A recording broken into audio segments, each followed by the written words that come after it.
مرضية فادخلي في عبادي وادخلي جنتي الله أكبر কোন বান্দা যদি মুমিন হয় ওই মুমিন বান্দাদের নিকটে যখন আজরাইল চলে আসে আজরাইল এসে সর্বপ্রথম মুমিন বান্দাকে বলে দেয় এ নেককার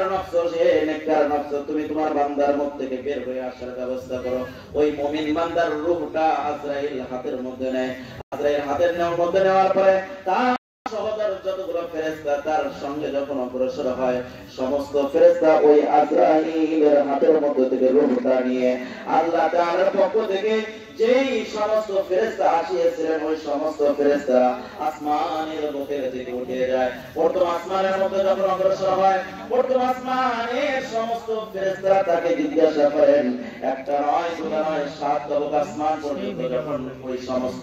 ওই সমস্ত নেককার বান্দার রূহটা নিয়ে যখন সাত তবক আসমান পর্যন্ত যখন নিয়ে যায় সাত তবক আসমান পর্যন্ত নিয়ে যাওয়ার পরে আল্লাহ তাআলার